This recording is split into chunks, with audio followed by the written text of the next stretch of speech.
आज की क्लास में हम पढ़ने वाले हैं रेक्टिफायर के बारे में। तो टॉपिक है हमारा रेक्टिफायर। रेक्टिफायर एक तरीके का डिवाइस होता है। तो अगर मैं यहाँ पे समझाने की कोशिश करूँ तो मैं स्टेटमेंट लिखता हूँ, it is a device which convert AC current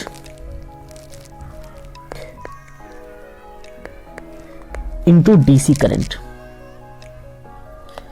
यानी कि आप एक ऐसे डिवाइस का इस्तेमाल करते हो जहां पे AC करंट के सोर्स को आप DC करंट के अंदर कन्वर्ट करके ले आते हो। तो जो रिजल्ट निकल के आता है वो निकल के आता है DC करंट।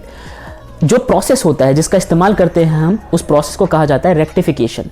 रेक्टिफिकेशन यानी कि रेक्टिफिकेशन वो प्रोसेस है जिसकी मदद से आप AC को DC में कन्वर्ट करते हो, और रेक्टिफायर वो डिवाइस है, राइट। तो यहाँ पे हम इसको डिवाइस के तौर पे जानते हैं। दो प्रकार के रेक्टिफायर होते हैं जनरली, एक होता है हाफ वेव और एक होता है फुल वेव। वैसे तो बहुत अलग अलग टाइप्स के भी रेक्टिफायर होते हैं, मगर हम प्राइमरीली नहीं जाएंगे उन टाइप्स पे, हम डिस्कस करेंगे अपने सिलेबस के अकॉर्डिंग मौजूद रेक्टिफायर को।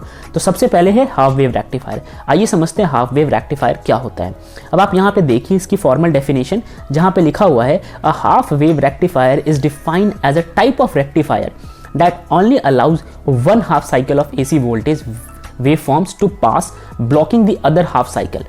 Half wave rectifier are used to convert AC voltage to DC voltage and only require a single diode to construct. तीन बातें यहाँ से निकल के आती है। नंबर 1 कि हाफ वेव रेक्टिफायर जो होता है वो AC साइकिल के अंदर जो वेव्स होते हैं उसके आधे वेव को ही पास होने देता है और बचे हुए आधे वेव को वो ब्लॉक कर देता है। अब आप सोच रहे होंगे ये संभव कैसे है। मैं आपको यहाँ पे एक पिक्टोरियल व्यू दिखाता हूँ। जब आप AC के इनपुट करंट को डिस्कस करोगे तो कुछ इस प्रकार से वो दिखेगा, जहाँ पे एक एंड होता है उसका पॉजिटिव, यानी कि हायर पोर्शन पॉजिटिव नेगेटिव। जब आपने इस्तेमाल कर लिया हाफ वेव रेक्टिफायर तो वो केवल अपर पास को पास होने देगा, लोअर पास को ब्लॉक कर देगा, या फिर वो लोअर पास को पास होने देगा, अपर पास को ब्लॉक कर देगा। यानी कि आउटपुट वोल्टेज जो है आपको एक ही डायरेक्शन में दिखेगी अगर आपने इस्तेमाल किया हाफ वेव रेक्टिफायर को। तो सपोज कीजिए कि ये ऊपर वाला दिखेगा, फिर ये जो नीचे मैं डॉटेड से बना रहा हूँ वो होगा नहीं उस टाइम में, फिर ये ऊपर दिखेगा, फिर ये डॉटेड होगा नहीं। तो आप इस नीचे वाले को रब कर दीजिए, इरेज कर लीजिए। अगर मैं यहाँ पे इसे इरेज करने की कोशिश करूँ तो आप देखो कि आपको केवल और केवल ऊपर वाला ही पोर्शन दिखेगा। फिर आप इस चीज़ को समझ गए। तो ये है हमारा हाफ वेव रेक्टिफायर। ये इनपुट वोल्टेज था या फिर इनपुट करंट था जिसको आउटपुट करंट में कुछ इस प्रकार से कन्वर्ट कर रहा है, ठीक है। चलिए दूसरा पॉइंट यहाँ से क्या समझ में आता है कि इसमें सिर्फ एक ही डायोड का इस्तेमाल किया जाता है, यानी कि you use only one diode. तो डायोड की जब बात की जाती है तो यहाँ पे एक सिंगल डायोड का ही इस्तेमाल किया जाता है। ओके, चलिए अब आगे बढ़ते हैं और हम समझते हैं रेक्टिफायर के कुछ और इंपॉर्टेंट एस्पेक्ट को। किसके? हाफ वेव रेक्टिफायर को। तो देखिए रेक्टिफायर एक ऐसा डिवाइस होता है, जैसा मैंने जिक्र किया था, जो अल्टरनेटिव करंट होते हैं उनको DC करंट में कन्वर्ट करता है। और DC करंट का फीचर ही होता है कि वो केवल एक डायरेक्शन में ट्रेवल कर सकता है। जैसा यहाँ पे देखो तो जो आउटपुट करंट निकल के आता है वो DC में ही निकल के आता है। इसका इस्तेमाल कैसे किया जाता है? आप रेक्टिफायर को डायोड की मदद से या फिर ग्रुप ऑफ डायोड की मदद से काम में लेते हो। हाफ वेव रेक्टिफायर के अंदर जिक्र जैसा मैंने किया कि केवल एक ही डायोड होता है, वेयरएज़ फुल वेव रेक्टिफायर में मल्टीपल डायोड्स होते हैं। चलिए आइए आगे बढ़ते हैं, कुछ और बातें डिस्कस करें हाफ वेव के बारे में। देखिए अ half wave rectifier is the simplest form of rectifier जो कि हमारे पास अवेलेबल है।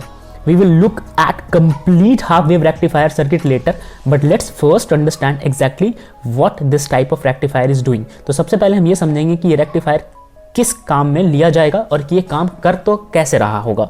ओके, तो जो डायग्राम मैं आपको आगे दिखाने वाला हूँ वो पूरी तरह से इलस्ट्रेट करेगा basic principle half wave rectifier का। जब आप एक स्टैंडर्ड AC वेव फॉर्म को पास करते हैं हाफ वेव रेक्टिफायर के थ्रू, तो जो डायग्राम है आपके सामने मैं आपको यहाँ पे दिखाने की कोशिश करता हूँ। ये जो था ये हाफ साइकिल है, ठीक है। और ये हाफ साइकिल किसका है? AC का, क्योंकि वो हाफ साइकिल में ट्रैवल करता है। AC का इनपुट करंट उसको आप मान लो कि PN जंक्शन की एक डायोड से पास कराओ और फिर जो आपको आगे जाके करंट दिखेगा वो DC करंट दिखेगा। तो आखिर ये हुआ कैसे? तो when a standard AC wave form is passed through a half wave rectifier, only half of the AC wave forms remains, तो आधा ही बचता है, आधा जो है वो ब्लॉक कर दिया जाता है। Half wave rectifier only allows one half cycle, केवल एक ही हाफ साइकिल अलाउ करता है। अब चाहे तो आप उससे पॉजिटिव साइकिल अलाउ करवा लो, चाहे वो नेगेटिव करवा लो, बट एक टाइम में वो एक ही साइकिल अलाउ करेगा, वो दूसरा साइकिल अलाउ ही नहीं करता, वो दूसरे साइकिल को ब्लॉक कर देता है, राइट। वो क्या करता है, उसको ब्लॉक कर देता है। चलिए ये चीज़ आप समझ गए। आप यहाँ पे पिक्टोरियल व्यू ध्यान से देख लीजिए, ये इनपुट करंट है, ठीक है, ये हमारा डायोड है। इस डायोड का हम बहुत सिस्टमैटिकली इस्तेमाल करेंगे अपने रेक्टिफायर के अंदर, और यही सारा खेल को अंजाम दे रहा होगा। और फिर अंत में जो रिजल्ट निकल के आता है वो एक डीसी करंट निकल के आता है, जहाँ पे करंट का डायरेक्शन एक ही डायरेक्शन में होता है। आइए समझते हैं circuit diagram half wave rectifier का। तो यहाँ पे एक सर्किट डायग्राम है, आप यहाँ पे देख सकते हैं, यहाँ से आपने सप्लाई किया वोल्टेज, ठीक है, और यहाँ पे एक प्राइमरी कॉइल लगा हुआ है, और ये एक स्टेप डाउन ट्रांसफार्मर है। वेल ट्रांसफार्मर आप सभी ने एसी सर्किट के अंदर पढ़ा होगा, एसी चैप्टर के अंदर पढ़ा होगा बेसिकली।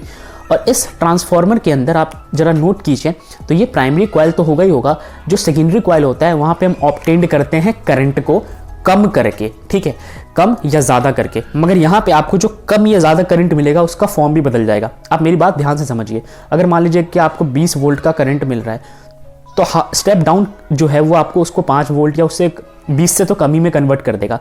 मगर केवल और केवल इस जो रेक्टिफायर होता है वो सिर्फ इसको कन्वर्ट नहीं करता, बल्कि इसके नेचर को भी बदल देता है। नेचर कैसे चेंज होता है, 20 वोल्ट से 5 वोल्ट डीसी में कन्वर्ट हो जाएगा अगर ये एसी का है तो, ठीक है। तो ये आप एक बार डायग्राम देखिए। अब आप यहाँ पे आगे नोटिस कीजिए, यहाँ पे एक डायोड लगा हुआ है। वेल ये जो डायोड है, यही डायोड सारा खेल जो है वो बदलता है, और एंड में जो रिजल्ट मिलता है वो हमें डीसी के फॉर्म में मिलता है। आइए ज़रा इसकी वर्किंग समझे। सबसे पहले एक हाई एसी वोल्टेज को आप अप्लाई करते हो primary side of the step down transformer पे। तो ये जो प्राइमरी साइड है, इस पे आपने एक एसी सोर्स को अप्लाई किया, ठीक है, okay. And we will get a low voltage at the secondary winding which will be applied to the diode. तो जब आप यहाँ से एसी सोर्स को ये अप्लाई करोगे इस प्राइमरी कॉइल पे, तो आगे जाके आपको लो वोल्टेज ही मिलेगा, क्योंकि वो स्टेप डाउन ट्रांसफार्मर था। ओके, यहाँ तक तो हमें समझ आ गया। आगे बढ़ते हैं। During the positive half cycle, अब बहुत इंपॉर्टेंट है, आप यहाँ ध्यान से समझना इस चीज को। During the positive half cycle of AC voltage the diode will be forward biased. Positive half cycle के केस में तो फॉरवर्ड बायस्ड होगा, यानी कि वो पॉजिटिव वाले को तो पास होने देगा, मगर नेगेटिव वाले को पास नहीं होने देगा। और आपने अगर बायसिंग नहीं पढ़ा तो मैं उम्मीद करता हूँ आप प्लेलिस्ट में जाके उन वीडियोस को देख लीजिए, वहाँ पे आपको समझ आएगा कि फॉरवर्ड बायस में तो करंट फ्लो करता है, बट रिवर्स बायस में करंट जो है वो फ्लो नहीं करता, ठीक है। तो फॉरवर्ड बायस के केस में वो करंट को फ्लो करने देगा, और इस समय वो पॉजिटिव के लिए फॉरवर्ड बायस्ड है। आप चाहे तो नेगेटिव के लिए भी फॉरवर्ड बायस कर सकते हैं, बट फिलहाल वो पॉजिटिव के लिए है। आगे बढ़े जरा।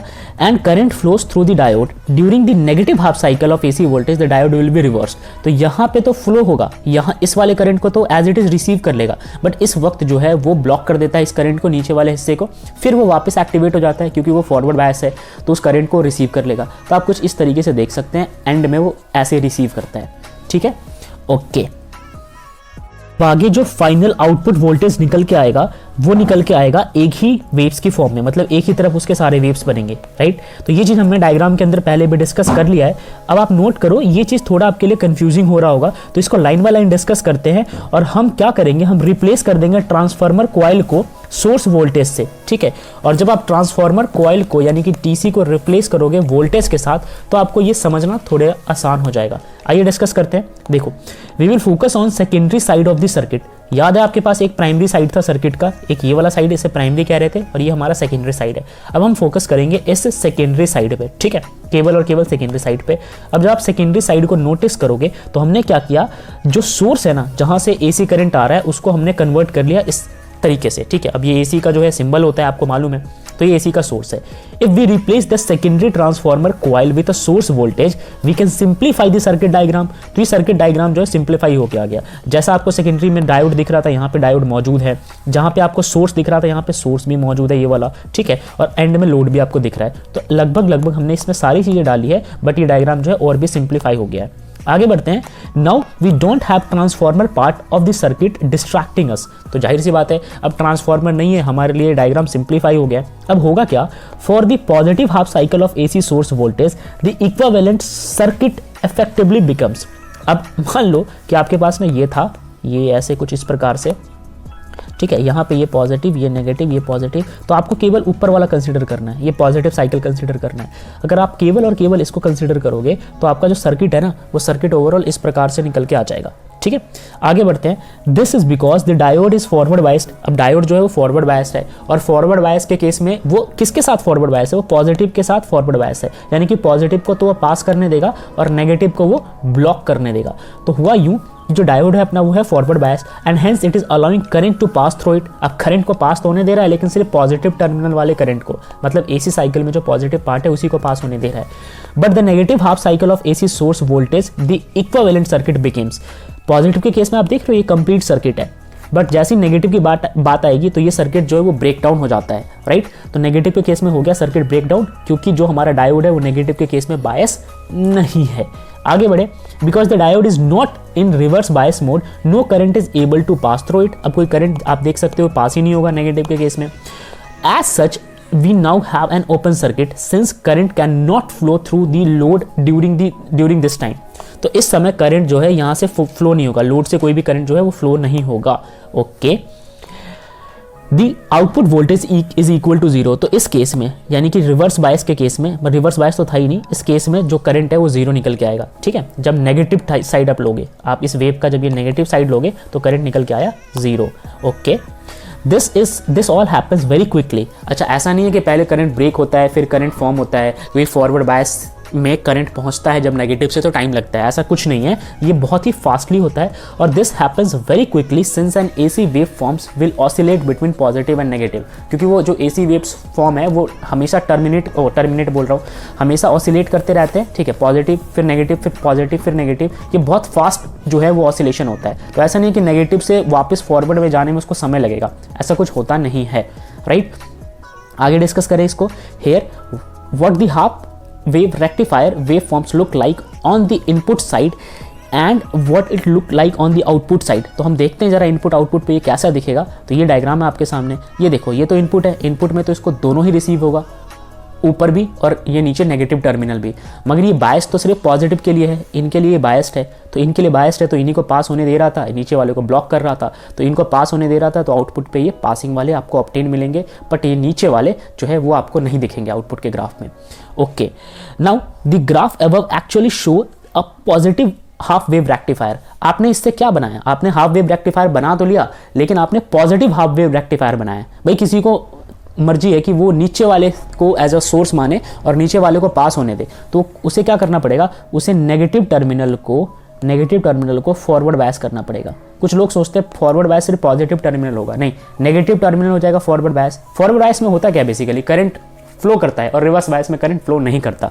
तो इस वक्त नेगेटिव टर्मिनल हो गया फॉरवर्ड बायस, और अब जब नेगेटिव टर्मिनल फॉरवर्ड बायस हो जाएगा तो फिर सेम कहानी होगी, उस समय पॉजिटिव वाले जो है वो ब्लॉक हो जाएंगे। तो आप यार वहाँ पे नेगेटिव भी बना सकते हो चाहो तो, ठीक है। तो ये तो हमने फिलहाल पॉजिटिव को सोर्स मान के पॉजिटिव का फॉरवर्ड बायस किया इस डायोड की मदद से, ठीक है। अगर आप नेगेटिव करना चाहो तो आप यहाँ डायग्राम देख सकते हो, नेगेटिव के केस में भी आप इसको कर सकते हो, आपको केवल रिवर्स कर देना है।